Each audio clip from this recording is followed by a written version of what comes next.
चलिए दोस्तों, आज के इस वीडियो में मैं आपको प्रीपोजिशन को पढ़ाने वाला। देखिए, प्रीपोजिशन ना तो किसी भैंस का नाम है ना तो किसी हाथी का नाम है।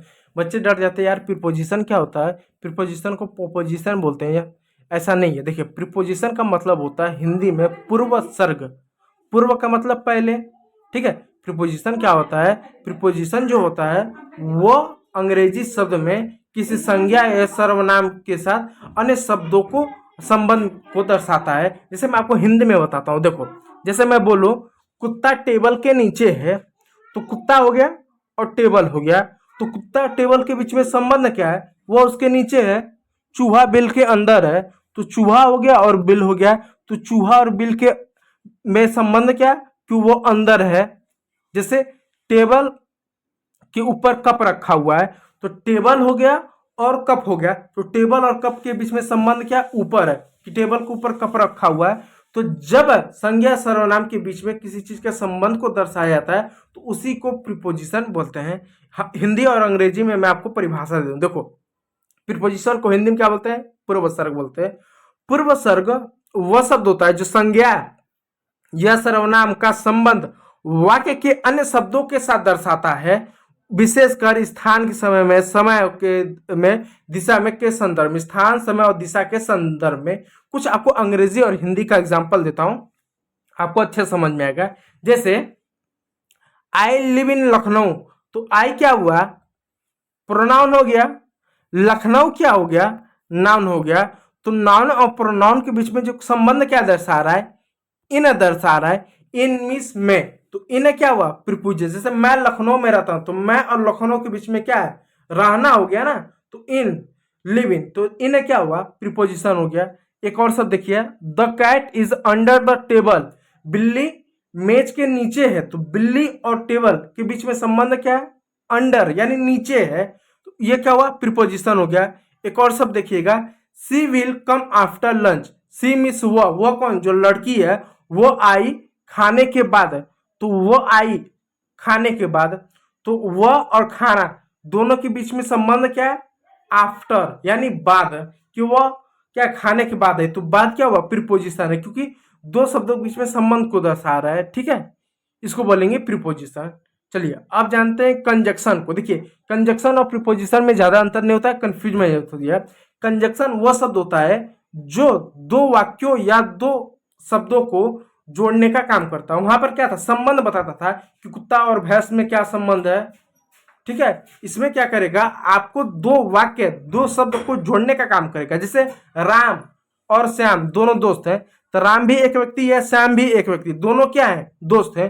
तो राम और श्याम, तो और क्या कर रहा है, और क्या कर रहा है, दोनों को जोड़ रहा है। यानी और जो शब्द है, राम और श्याम दोनों को जोड़ रहा है। कुत्ता और बिल्ली दौड़ रहे हैं, तो कुत्ता और बिल्ली दो हैं, तो दोनों को जोड़ने काम कौन कर रहा है, और कर रहा है। तो कंजक्शन वह शब्द है जो दो शब्दों, दो वाक्यों या दो वाक्यांशों, यानी दो शब्द यानी वर्ड, सेंटेंस या पैराग्राफ को जोड़ने का काम करता है। अंग्रेजी में आपको एग्जांपल देता हूं, जैसे Ram and Shyam are friend. Ram और श्याम दोनों दोस्त है, तो इसमें क्या कंजक्शन क्या हुआ, एंड हुआ, क्योंकि जोड़ने काम कर रहा है। आई वॉज ट्राइड, मैंने प्रयास किया था, बट आई कीप वर्किंग, लेकिन मैं प्रयास कर रहा हूं। तो इसमें दो वाक्य को जोड़ने का काम कौन कर रहा है, बट कर रहा है, लेकिन मैं क्या कर रहा हूं, बट कर रहा है। तो बट क्या है, एक तरह से कंजक्शन हो गया। यू कैन ईट नाउ और लेटर। यू मिस तुम, कैन मिस कर सकते, ईट मिस अभी, नाउ मिस ईट मिस खा सकते हो, नाउ मिस अभी, और मिस लेटर। यानी ये वाक्य हो रहा है तुम इसे अभी खा सकते हो या बाद में। तो और क्या कर रहा है, जोड़ने का काम कर रहा है। जैसे होता है ना कि आप ये अभी खा सकते हो या बाद में, कुछ विकल्प देते हैं ना, इसको अभी खा लो या तो बाद में। तो अभी खा लो या बाद में, तो यह जो शब्द है दो वाक्यों को जोड़ रहा है, अभी खा लो बाद में। तो और क्या कर रहा है, जोड़ने का काम कर रहा है। तो कंजक्शन क्या करता है, दो वाक्यों को जोड़ने का काम करता है। चलिए अब जानते हैं इंटरजेक्शन। इंटरजेक्शन जिसको विस्मयादि बोधक बोलते हैं। अब जैसे चल रहे थे, पेड़ में चोट ले जाए, चोट लग गया।